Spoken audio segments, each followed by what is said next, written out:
Hello students, तो कैसे हैं आप लोग। यहाँ पर मैं आ गया हूँ आपके लिए एक बहुत ही बेहतरीन चैप्टर जिसका नाम है अरिथमेटिक प्रोग्रेशन। ठीक है, बहुत ही खूबसूरत होने वाला है ये चैप्टर। ठीक है, इससे पहले जस्ट अभी अभी एकदम ताज़ा ताज़ा हमने जो है कंप्लीट किया है पॉलिनोमियल। हमने कंप्लीट किया चैप्टर पॉलिनोमियल, और पॉलिनोमियल का जो असाइनमेंट है वो मैंने अपलोड कर दिया। पॉलिनोमियल का असाइनमेंट मैंने कहाँ पर अपलोड कर दिया है, an equation by Ajay sir. Okay, an equation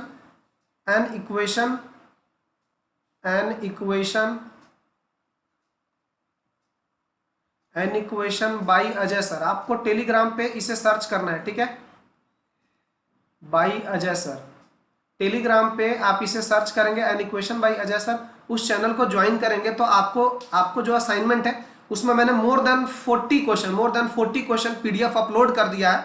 ठीक है, आप उससे सॉल्व कर पाएंगे। अगर आपको उसमें भी कोई डाउट होता है तो आप मुझे बताएंगे, कमेंट में बताएंगे कि असाइनमेंट के फलाना क्वेश्चन में आपको डाउट है। ठीक है, तो मैं क्या करूंगा, सारे डाउट्स को कंपाइल करके एक नया वीडियो लेकर के आऊंगा आपके लिए। डाउट के सारे क्वेश्चंस लेकर के आऊंगा। चलिए ठीक है, तो यहां पर स्टार्ट करते हैं चैप्टर नंबर 5 जो कि है अरिथमेटिक प्रोग्रेशन।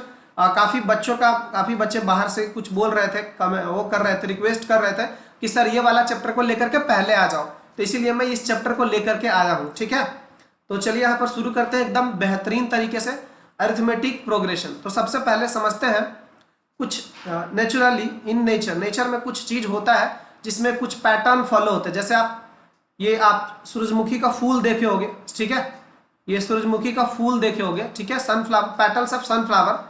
ठीक है, तो आप देखे होंगे उसके पंखुड़ियों को देखे होंगे। जो फूल के अंदर जो पंखुड़ियां रहता है उसको देखे होंगे, तो एक पैटर्न में चलता रहता है, पहले छोटा फिर उसके बाद धीरे धीरे। यहाँ पे अगर आप ध्यान से देखोगे, बहुत ध्यान से एकदम इसमें घुस जाओगे तो आपको दिखेगा कि हाँ यहाँ पे छोटे छोटे पंखुड़ियां हैं। फिर इसके बाद ये देखो धीरे धीरे एक ऑर्डर में, एक पर्टिकुलर पैटर्न में इसका जो पंखुड़ी है, इसकी जो पंखुड़ियां है वो क्या होती है, वो बढ़ते जाता है एक पर्टिकुलर ऑर्डर में, एक पैटर्न में। ठीक है, उसी तरह आप देखें मधुमक्खी का छाता देखे हो जी, मधुमक्खी का छाता, उसमें भी इसका जो होल है, ये सब इसका देखना एक पर्टिकुलर एकदम ऑर्डर में होता है, एक परफेक्ट ऑर्डर में होता है। जैसे अगर मैं बताना चाहूँ कि इधर छोटा छोटा फिर उसके बाद एक पर्टिकुलर मैनर में धीरे धीरे बड़ा होते जाता है। ठीक है, तो आप ये मधुमक्खी का छाता भी देखे होंगे कहीं ना कहीं से। ठीक है, तो ये तो हो गया नेचर में। ठीक है, ये हो गया इन नेचर। हमारे आम जीवन में हमने देखा है बहुत तरीके के ऐसे पैटर्न देखे हैं हमने। Some patterns occur in our daily life. हमारे डेली लाइफ में मान लो, एक एग्जांपल मैं आपको बताता हूं। जैसे आपके पापा का जो सैलरी है, मान लो आपके पापा का सैलरी है 50,000। ओके, रुपीज 50,000 सैलरी है, और उनको बोला गया कि हर साल आपको 10,000 का इंक्रीमेंट लगेगा। अच्छा बात है ना जी, सैलरी में इंक्रीमेंट हो रहा है। ठीक, तो सैलरी में इंक्रीमेंट होगा तो आपका पॉकेट मनी भी बढ़ेगा।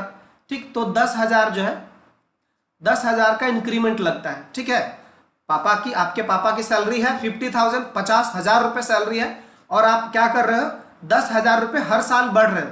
आपके पापा की सैलरी जो है हर साल 10,000 रुपए बढ़ता है।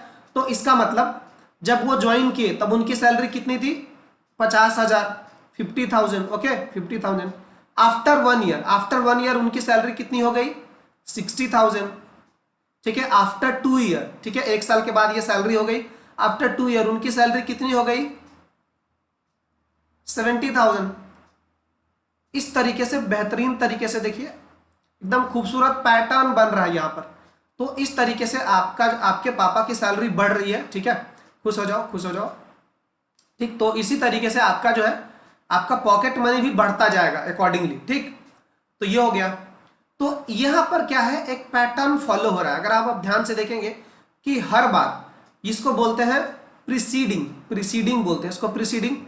तो हर बार प्रीसीडिंग टर्म में आपने कितना ऐड किया, 10,000 ऐड किया, इसमें फिर से आपने 10,000 ऐड किया, इसमें फिर से आपने 10,000 ऐड किया। ठीक है, तो हर बार 10,000 आप ऐड कर रहे हैं। ठीक है, मतलब बात को समझिएगा, एक पैटर्न कहने का क्या मतलब होता है। जैसे कि मेरे पास एक पैटर्न है, यहां पर एक पैटर्न है 2, 4, 6, 8, 10 ऐसा। ठीक है, इस तरीके से ये अप टू ये कंटिन्यू चलता जा रहा है। तो यहां पर आप क्या देख रहे हैं कि पहला टर्म में, फर्स्ट टर्म में आपने अगर 2 ऐड कर दिया होगा तो आपको 4 मिल गया होगा। आपने फिर से इस वाले 4 में 2 ऐड कर दिया होगा तो आपको 6 मिल गया होगा। अगर आप फिर से 6 में +2 ऐड करोगे तो आपको 8 मिलेगा, एंड सो ऑन। और ये प्रोसेस जो है इसी तरीके से चलता जाएगा। तो ये क्या होगा, यहां पर क्या चल रहा है, एक सर्टेन पैटर्न चल रहा है, एक पैटर्न चल रहा है, ठीक है। अगर आप ऐसा बोलोगे तो देखो 3 के बाद आप बोल दो कि 7, ठीक है। तो आपने कितना ऐड किया, ठीक है, 7 के बाद आपने इसमें कितना ऐड किया, 4, फिर से 4 ऐड कर दो, 7 + 4 कितना आ जाएगा, 11, ठीक है। 11 + 4 कितना आ जाएगा, 15। और ये भी इसी तरीके से अनंत काल तक चलता रहा है ऐसा। तो इसका मतलब क्या है, इसका मतलब ये है कि हमने इस पिछले वाले नंबर में क्या किया होगा, 4 को जोड़ दिए होंगे, इसमें क्या किए होंगे, इसमें भी 4 ऐड कर दिया और इसमें भी 4 ऐड कर दिया, तो हमें ये जो है एक खूबसूरत पैटर्न प्राप्त हुआ, ठीक, ये खूबसूरत पैटर्न प्राप्त हुआ। तो अच्छा ठीक है, ये पैटर्न है क्या, इसको क्या बोलते हैं, इस तरीके के पैटर्न को जिसमें एक डेफिनेट नंबर को प्रीसीडिंग टर्म में ऐड करने से, मतलब हर बार आप अपने पिछले वाले टर्म में क्या करोगे, हर बार एक ही नंबर ऐड करोगे। तो इस तरीके के सीक्वेंस को बोलते हैं अरिथमेटिक प्रोग्रेशन, जिसमें एक पर्टिकुलर रूल चलता है। रूल क्या है, हर एक प्रीसीडिंग टर्म में एक फिक्स्ड नंबर जोड़ने का रूल है। बात को ध्यान से समझिएगा। हर एक, जैसे कि मैं आपको यहां पे बोल रहा हूं 10, ठीक है, उसके बाद लिखा मैंने 15, उसके बाद लिखा यहां पर 20, फिर यहां पे लिखता हूं 25। तो ये क्या हो रहा है, एक पैटर्न चल रहा है यहां पर, ठीक। और कैसा हो सकता है पैटर्न ऐसा भी हो सकता है 2, उसके बाद 4, उसके बाद 4 2 जा 8, इसके बाद 8 2 जा 16। आप इसमें देखोगे तो आपको क्या मिलेगा, अच्छा हर बार पिछले वाले टर्म में 2 का गुना किए हैं जी, 2 का मल्टीप्लाई, गुना मतलब मल्टीप्लाई, ठीक है। तो 2 का मल्टीप्लाई कर दिए तो 2 2 जा 4 हो गया, ठीक है। हम लोग 2 जा नहीं पढ़े, हम लोग पढ़ते थे पता है कैसे, 2 1 2, 2 दूना 4, 2 3 6, इस तरीके से पढ़ते थे हम लोग बचपन में, एकदम पूरा देसी स्टाइल में पढ़ते थे, ठीक है। तो आप लोग ये 1 जा 2 जा वाले हो ना, तो आप लोग को समझाऊंगा मैं 1 जा 2 जा में ही, ठीक है। तो आपने क्या किया, इस 2 में 2 का मल्टीप्लाई करा दिए तो 4 आ गया, और इस 4 में फिर से 2 का मल्टीप्लाई करा दिए तो 8 आ गया, फिर से 8, इस 8 में 2 का मल्टीप्लाई करा दिए तो कितना आ गया, 16 आ गया। तो हर बार, अच्छा इसका मतलब इस वाले पैटर्न में क्या हो रहा है, हर बार प्रीसीडिंग टर्म में आप एक फिक्स्ड नंबर का मल्टीप्लाई कर रहे हैं, ठीक है। तो ये भी एक प्रोग्रेशन है, ये भी एक क्या है, प्रोग्रेशन, क्योंकि इसमें भी एक सर्टेन रूल चल रहा है, ओके। इसमें भी एक क्या चल रहा है, सर्टेन रूल। तो बेटा सीक्वेंस, हर एक सीक्वेंस में क्या होता है, एक सर्टेन रूल चलता है। इस वाले सीक्वेंस में क्या हो रहा है, एक सर्टेन रूल कैसा चल रहा है, फिक्स्ड नंबर से ऐड करने का रूल चल रहा है। इस पैटर्न में क्या चल रहा है, फिक्स्ड नंबर से मल्टीप्लाई करने का रूल चल रहा है। हमें पढ़ना ये वाला है, ठीक है, हमें पढ़ना ये वाला है, ये वाला नेक्स्ट क्लास में पढ़ेंगे। इस टाइप के प्रोग्रेशन को बोलते हैं जियोमेट्रिक प्रोग्रेशन, और प्यार से दुनिया वाले इसे बोलते हैं जीपी। और एक ऐसा रूल, एक ऐसा प्रोग्रेशन जो कि हर प्रीसीडिंग टर्म में एक फिक्स्ड नंबर को ऐड करके जो मिलता है, जैसे इसमें आपने 5 ऐड कर दिया, इसमें 5 ऐड कर दिया तो ये मिला, इसमें 5 ऐड कर दिया, तो इसको प्यार से बोलते हैं दुनिया वाले अरिथमेटिक प्रोग्रेशन, ठीक है। Progression is a sequence in which a certain rule is being followed, ठीक है। ऐसा नहीं है, अंग्रेजी भी आता है, ठीक है ना, ठीक है। तो आप प्रोग्रेशन में क्या होता है, एक रूल चलता है, तो अब अलग अलग रूल से अलग अलग नाम हो जाएंगे प्रोग्रेशन के।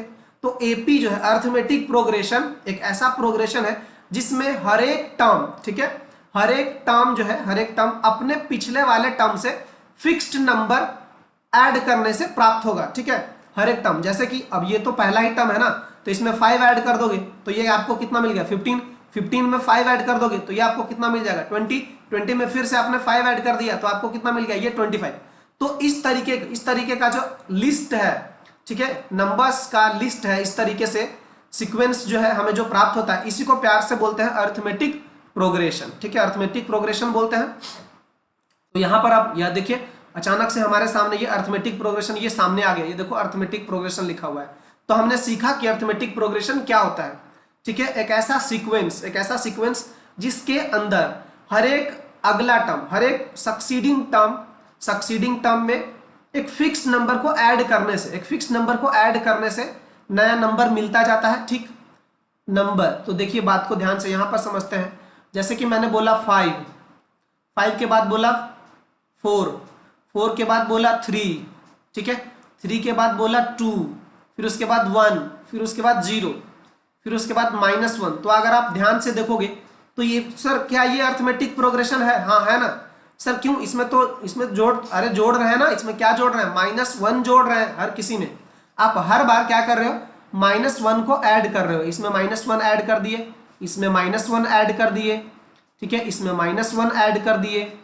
ठीक, तो इस तरीके से जो सीक्वेंस हमें मिलता है उसी सीक्वेंस को क्या बोलते हैं प्यार से? अरिथमेटिक प्रोग्रेशन बोलते हैं। ठीक है, तो अरिथमेटिक प्रोग्रेशन यहाँ पे आपको बिल्कुल समझ में आ गया होगा कि अरिथमेटिक प्रोग्रेशन क्या है।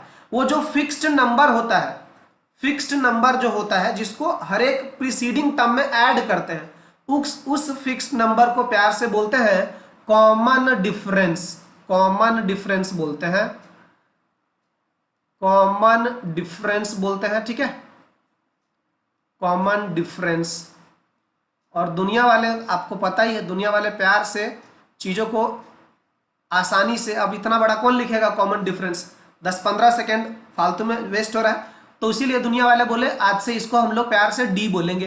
तो कॉमन डिफरेंस, जहां पे भी डी लिखा होगा, छोटू डी, उसका मतलब होता है common difference. Okay, common difference. तो अच्छा, तो बाकी जो है अब हम लोग देखते हैं कि वाकई में अगर ये मार्केट में आपको कहीं पे भी दिखे, अरिथमेटिक प्रोग्रेशन कहीं पे भी दिखे, तो आप इसका पहचान कैसे करोगे कि अच्छा ये तो अरिथमेटिक प्रोग्रेशन है ना। तो अभी हम लोग देखते हैं इसका जनरल अपीयरेंस। अगर यह आपके आसपास हो, आपके अड़ोस पड़ोस में, आसपास में हो, तो इसे कैसे पहचानेंगे आप? तो इसीलिए हम चलिए यहाँ पर देखते हैं कि जनरल अपीयरेंस इसका क्या है। बात को समझिए। लेट से हमारा जो फर्स्ट टर्म है, ठीक है, लेट से हमारा जो फर्स्ट टर्म है उसको हम लोग यहाँ पे देखिए, इसको लिखता हूँ, यहाँ मैं फर्स्ट लिखता हूँ, फर्स्ट टर्म, ठीक है। फर्स्ट टर्म को दुनिया वाले ऐसे शो कराते हैं, छोटू ए, स्मॉल ए, ठीक। सेकेंड टर्म, ठीक है, सेकेंड टर्म। अब इसमें क्या करना है? एक फिक्स्ड नंबर जिसका नाम है डी, उसको ऐड करेंगे तो हमें जो मिलेगा वो हो जाएगा सेकेंड टर्म। तो इसमें आपने डी ऐड कर दिया। अब आप बात कर रहे हो थर्ड टर्म का, तो थर्ड टर्म में क्या होगा बेटा? थर्ड टर्म में क्या होगा बच्चों? इसमें फिर से एक और डी ऐड कर दो, तो a plus D plus D, तो इसका मतलब a प्लस 2d हो जाएगा ना, ठीक है। इसी तरह मैं बोलूंगा आपको फोर्थ टर्म, ध्यान से देखिए, बहुत ही बेहतरीन है ये चैप्टर, बहुत मजा आने वाला है इस चैप्टर में आपको एकदम। तो फोर्थ टर्म बोला तो a प्लस, अब इसमें फिर से आप फोर्थ टर्म के लिए उससे प्रीसीडिंग टर्म तो थर्ड टर्म है ना, अब थर्ड टर्म में फिर से d ऐड कर दो, तो 2d plus d 3d, so a plus 3d, ठीक है, ये हो गया फोर्थ टर्म। अब मैं आपसे पूछता हूं, अगर आप ध्यान देंगे तो सेकेंड टर्म में 1d है, सेकेंड टर्म में कितना है? 1d, थर्ड टर्म में है 2d, फोर्थ टर्म में है 3d। अच्छा, ऐसा, ठीक, कनेक्ट हो रहे हम लोग। अच्छा, मतलब जिस टर्म की बात कर रहे हैं, अच्छा फोर्थ टर्म बोलेंगे तो एक कम डी, फोर्थ टर्म बोलेंगे तो a plus 3d, fifth term बोलेंगे तो a प्लस एक कम d, fourth d, a plus 4d। अच्छा, सिक्स्थ टर्म बोलेंगे तो a प्लस 5d। अच्छा, तो दुनिया वाले सीधा आपसे एकदम छलांग लगा के फटाक से पूछता है कि अच्छा बेटा अब बताओ कि 10th टर्म ऑफ AP क्या होगा? तो हम तो बोलेंगे कि एक कम d, a plus 1 less d, अंग्रेजी मीडियम वालों के लिए, ठीक है। तो a प्लस 9d, ये क्या हो जाएगा? 10th term. तो अब तो ठीक है, अब बिल्कुल ये बात समझ में आ रहा है सर? हाँ, आ रहा है समझ में। तो सर दुनिया वाले कल को आपसे पूछ दिए कि इस AP का 102nd टर्म बताओ, 102nd टर्म बताओ, ठीक है। तो क्या बोलोगे, अच्छा 1 लेस डी, तो a प्लस 101d। ठीक, तो आप, दुनिया तो जालिम है ना, दुनिया जालिम है, आपको इतना इतना हमें छोड़ेगी नहीं पीछा। आपसे दुनिया आप जानना चाहती है कि बता बेटा nth टर्म बता दो, nth टर्म बता दो, nth टर्म, nth टर्म, ये क्या है, nth टर्म का लोचा क्या है। अच्छा, तो आपसे अगर 10th टर्म पूछ रही थी तो 10 माइनस 1, तो nth टर्म पूछ रही तो n माइनस 1, सो ये क्या आ जाएगा, a plus n minus 1 into D. ठीक है, ये होता है nth टर्म, और इसको प्यार से दुनिया वाले बोलते हैं जनरल टर्म। इसको प्यार से दुनिया वाले क्या बोलते हैं, जनरल टर्म। अब जनरल टर्म क्यों बोलते हैं, जनरल टर्म काहे ला बोलते हैं इसको, तो सुनिएगा जरा बात। इसमें ना जब n इज इक्वल टू 1 रखोगे, n इज इक्वल टू 1 रखोगे तो आपको ये फर्स्ट टर्म मिलेगा। ठीक है, फर्स्ट टर्म को लिखने का तरीका क्या होता है, जैसे आपने a लिखा और सबस्क्रिप्ट में छोटा सा 1 लिख दिया, तो इसका मतलब आपने फर्स्ट टर्म लिखा। ठीक है, और nth टर्म को लिखने का तरीका क्या होता है, nth टर्म को लिखने का तरीका होता है, यहां पर लिखता हूं a और यहां पे छोटू सा सबस्क्रिप्ट में n, a n is equal to a plus n minus 1 into D. ठीक है, अब यहां पे आपको बात समझ में आ जाएगा कि a क्या होता है, फर्स्ट टर्म होता है, d क्या होता है, कॉमन डिफरेंस होता है, और n क्या होता है, नंबर ऑफ टर्म। ठीक है, तो यहां पर अगर हम 1 लिख दें तो इसका मतलब हम फर्स्ट टर्म लिख रहे हैं, तो फर्स्ट टर्म लिखेंगे तो क्या आ जाएगा बेटा, 1 माइनस 1, 1 माइनस 1 0 इंटू डी, तो क्या आ जाएगा a। ये देखिए यहां पर यही ना लिखे हैं जी फर्स्ट टर्म। अब आप बोलोगे कि सर सेकेंड टर्म लिख के दिखाओ ना, सर सेकेंड टर्म लिख के दिखाओ, तो हम बोलेंगे ठीक है बेटा सेकेंड टर्म लिख देते हैं। तो यहां पे सेकेंड टर्म लिख दिए, इसके जगह पे 2 रख दिए, तो क्या आ जाएगा, a प्लस 2 माइनस 1, अरे 1 इंटू डी, अरे यही ना लिखे है जी, हाँ second term is equal to a plus 1 into D. अब सर थर्ड टर्म बोल दिए, third term is equal to क्या आ जाएगा जी, यहां पे 3 रखोगे तो a plus 3 minus 1 2d, so a plus 2d। अब खेला समझ में आ गया आपको, ठीक है, बिल्कुल खेल समझ में आ गया कि अब सीधा सा बात है सर, अगर हमसे कोई फोर्थ टर्म पूछता है ना तो सीधा a प्लस 3d में जवाब देंगे उसको। अगर कोई हमसे पूछ दिया कि 70th टर्म बताओ तो a प्लस 69 इंटू डी बताएंगे उसको सीधा सीधा। ठीक है, अब बात को समझते हैं जरा। अब nth टर्म, यहां पर nth टर्म के बारे में बात कर लेते हैं। देखिए nth टर्म जो होता है ना, उसको रिप्रेजेंट करने का तरीका अभी सीखिए। a n is equal to a plus n minus 1 into D. दुनिया वाले अलग अलग नाम से इसको पहचानते हैं, किसी किसी बुक में ऐसा भी लिखा है tn is equal to a plus n minus 1 into D, ऐसा भी लिखा है किसी किसी बुक में। और इसको बेटा लास्ट टर्म भी बोलते हैं। ठीक है, last term is equal to a plus n minus 1 into D. तो आप इन तीनों लोगों से परिचित रहें तो आपके लिए बहुत ही अच्छा होने वाला है। ठीक है, तो ये होता है nth टर्म।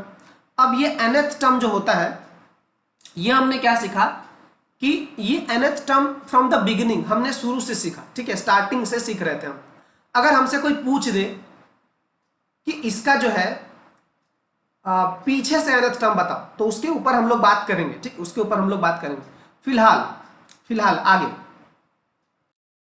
देखते हैं क्या है। देखिए, जो एक बात मैं आपसे समझाना चाह रहा हूं, अगर हमारे पास कोई भी nth टर्म लिखा हुआ है, एक बेहतरीन बात यहां पर मैं बोलना चाहता हूं। अगर मैं यहां पे बोल दूं कि हाईलाइट, मैच देखते हो क्रिकेट में हाईलाइट होता है ना, हाईलाइट, तो इस एपी का जो हाईलाइट्स है वो देखिए, ये जो nth टर्म होता है ना, ये जो nth टर्म होता है an, वो क्या होता है, वो होता है a plus n minus 1 into D. अब हम कहते हैं इसको फोड़ो अंदर से, तो क्या आ जाएगा, a plus N D minus D. ठीक है जी, तो अब ये आ जाएगा n into D plus a minus D. तो इस बात से अगर बेटा कभी भी हम nth टर्म की बात कर रहे हैं तो जो हमारा nth टर्म का एक्सप्रेशन कभी भी जो गिवन होगा वो हमेशा लीनियर होगा।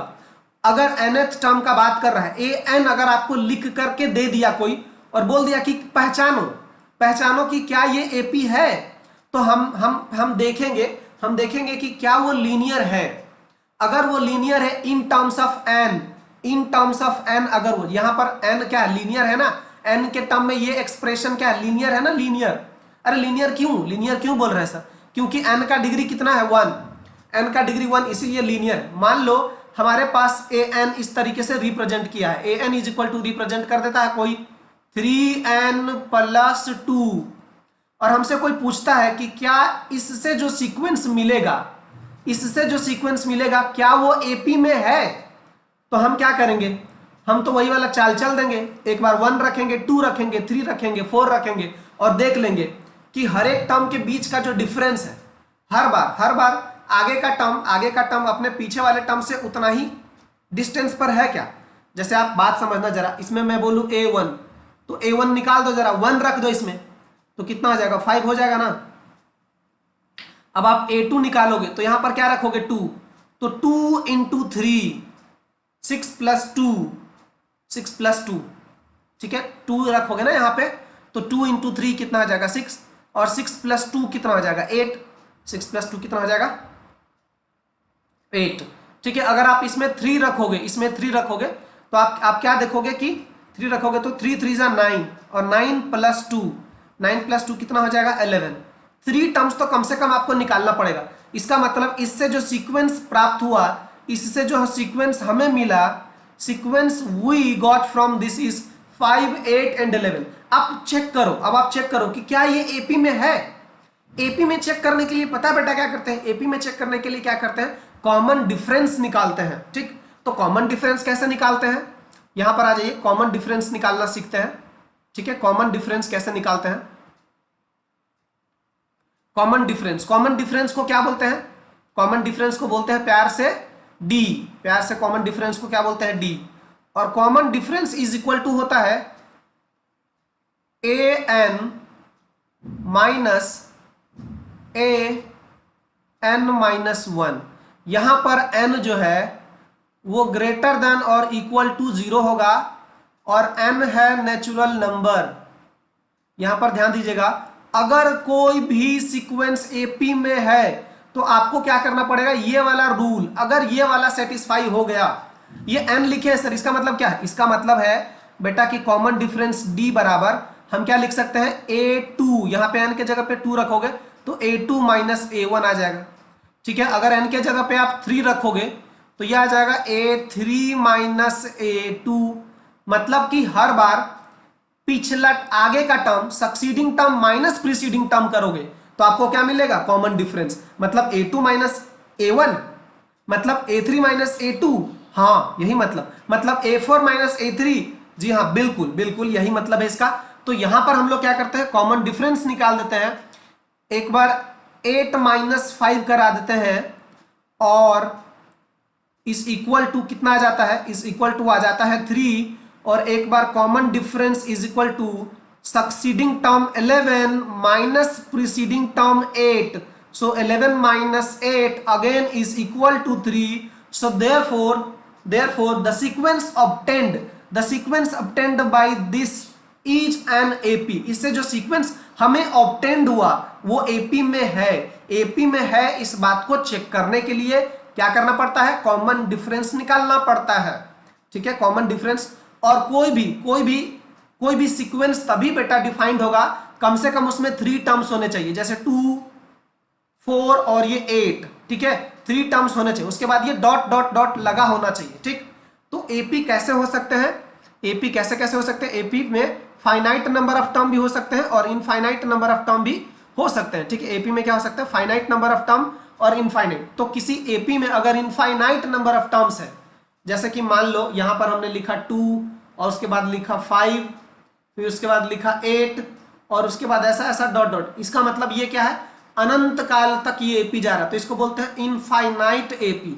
ठीक है, इनफाइनाइट एपी, क्योंकि इसमें नंबर ऑफ टर्म क्या है, फाइनाइट नहीं है। अगर मान लो कोई एपी ऐसा लिखा हुआ है, ऐसा लिखा हुआ है 10, ठीक है, 17, इस तरीके से आप क्या 7 ऐड कर रहे हो, उसके बाद 7 ऐड कर दिया 24, और ऐसा ऐसा करके ऐसा यहाँ पे भी कोई नंबर दे देता है, ठीक है, यहाँ पे भी कोई नंबर दे देता है, यहाँ पे लास्ट नंबर भी अगर कुछ मान लो, कुछ भी मान लो, लास्ट नंबर मान लो कुछ दे दिया n, ऐसा ऐसा अगर दे दिया कुछ भी n कोई नंबर है, तो यहाँ पर क्या है, फर्स्ट टर्म भी मालूम है और इसका आखिरी जो टर्म है लास्ट टर्म भी मालूम है। तो इस टाइप के जिसमें कि आखिरी टर्म हमें मालूम हो, इसको बोलते हैं फाइनाइट एपी।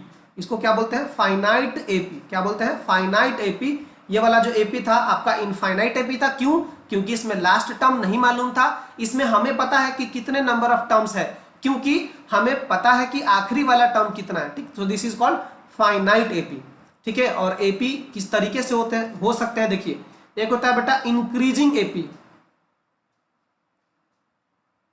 इंक्रीजिंग एपी, बात को ध्यान से समझिएगा। इंक्रीजिंग एपी, इंक्रीजिंग एपी का मतलब होता है एपी बढ़ता जाए, है बढ़ता जाए, दिन प्रतिदिन आपका एपी बढ़ रहा है, ठीक है, बढ़ रहा है। जैसे कि अभी अभी देखा ना हमने एग्जांपल, बहुत सारे एग्जांपल देखा, ठीक है। 5 के बाद 10 हो गया, ये 10 के बाद 15 हो गया ये, ठीक है, 15 के बाद 20 हो गया। तो हम देख रहे हैं कि एपी इंक्रीज हो रहा है। एपी इंक्रीज होने का मतलब होता है बेटा, ये जो कॉमन डिफरेंस होता है ये होता है ग्रेटर देन 0, और कॉमन डिफरेंस ग्रेटर देन 0 होने से एपी क्या होता है, बढ़ता है, इंक्रीजिंग एपी होता है। तो सर एपी क्या डिक्रीजिंग भी हो सकता है, बिल्कुल हो सकता है। डिक्रीजिंग एपी, डिक्रीजिंग एपी, तो समझते हैं कि डिक्रीजिंग एपी क्या होता है। डिक्रीजिंग एपी होता है ऐसा एपी जिसमें घट रहा हो, ठीक है, घट रहा हो, डिक्रीजिंग एपी। इस सिचुएशन में क्या होता है, कॉमन डिफरेंस, जैसे मान लो ऐसा मैंने 15 लिख दिया, ठीक है, और अगली बारी कितना लिख दिया 13, ठीक है। तो मैं क्या कर रहा हूं, माइनस कर रहा हूं 2, -2 ऐड कर रहा हूं। आप ऐसा बोलो -2 ऐड कर रहा हूं हर बार, तो ठीक है, -2 फिर से ऐड करोगे तो कितना आ जाएगा 11, फिर ये कितना आ जाएगा 9।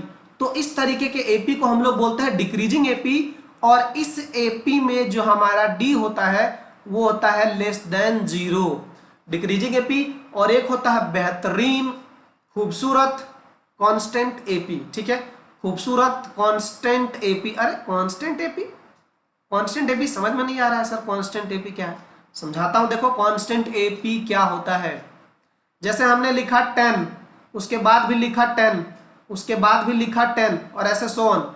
तो इस वाले सिचुएशन में जो हमारा कॉमन डिफरेंस है वो क्या है 0, लेकिन कोई एपी होने से इसको मना नहीं कर सकता है, ठीक है। This is also an AP, ये भी तो एक एपी है।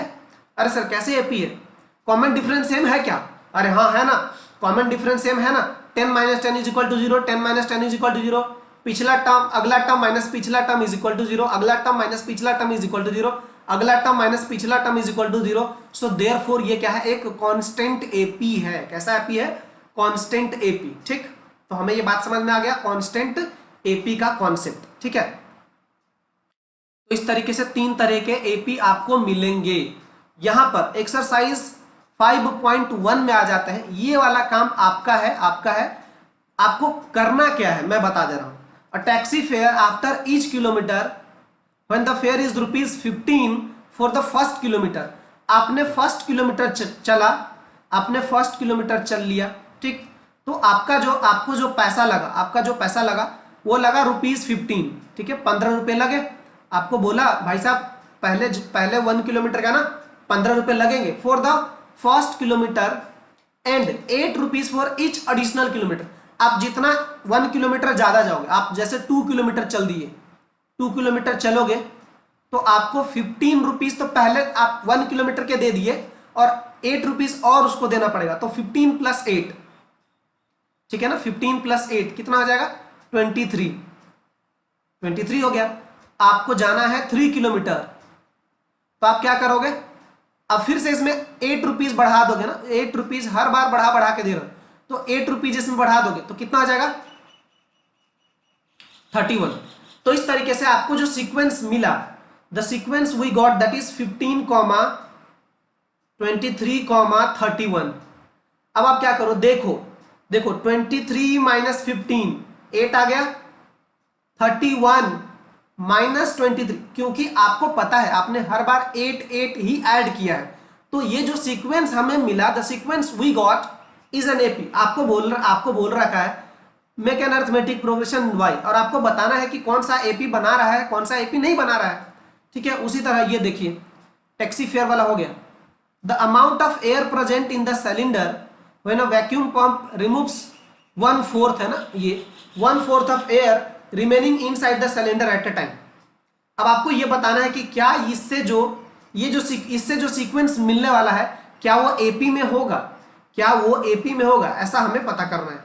ठीक है, तो आपको क्या करना है, मान लो कि इसमें पहले से जो एयर है वो मान लो उसका वॉल्यूम V है, स्टार्टिंग में जो एयर है उसका वॉल्यूम V है। ठीक है, उसका वॉल्यूम क्या है, V। ठीक है, चलिए यहां पर देख लीजिए, स्टार्टिंग में जो एयर है उसका वॉल्यूम है V। अगले बारी आफ्टर एक बार पंप कर देते हो। ठीक है, क्या बोल रहा है, air remaining at the cylinder when vacuum pump removes 1/4 air remaining in the cylinder. एक बार पंप कर दो, आफ्टर वन पंप एक बार पंप कर देने के बाद, ठीक है, आफ्टर एक बार पंप करने के बाद उसमें से कितना एयर जो है निकल जाता है, वैक्यूम पंप रिमूव्स 1/4 निकल जाता है, तो V माइनस V का 1/4 ऑफ V। ठीक है, ये मतलब हुआ इसका, तो कितना आ जाएगा ये 4V माइनस V 3V/4। पहले बार में आफ्टर वन पंप इतना सारा वॉल्यूम अभी बचा हुआ है। ठीक है, एयर इतना सारा वॉल्यूम बचा हुआ है एयर का। अब आफ्टर सेकेंड पंप, अब फिर से पंप करोगे तो क्या होगा, आफ्टर सेकेंड पंप क्या होगा, ये जो एयर बचा हुआ है इसका फिर से 1/4 बाहर निकल जाएगा। इसका मतलब 3V/4 minus 1/4 of 3V/4। Okay, ये कॉन्सेप्ट है। तो यहां पर ये आ जाएगा, इसको सॉल्व करा लेते हैं, 3V/4 माइनस 3V/16। एलसीएम ले लोगे आप तो एलसीएम कितना आ जाएगा, 16। ठीक है, और उसके बाद 16 divided by 4 is equal to 4 into 3, okay, 12. So this is 12V, then minus 16 divided by 16, 1, so this will be 3V. So 12V minus 3V, 9V. So this is 9V/16, okay.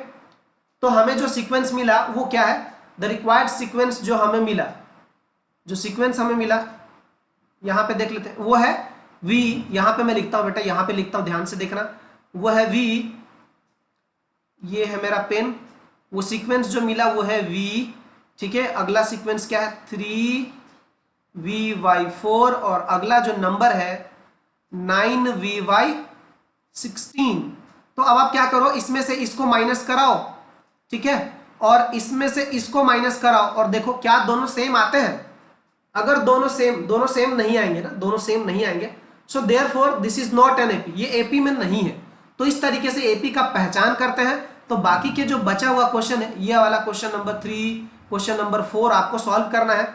और आपके नीचे काफी सारे क्वेश्चन मैंने दे रखा है, ये वाला, right first 4 terms of the AP when the first term and the common difference is given. First 4 term लिखना है। चलिए आपको बता देते हैं फर्स्ट 4 टर्म्स। तो फर्स्ट टर्म का मतलब क्या होता है, ये ए ही तो होता है फर्स्ट टर्म, ठीक है, ए।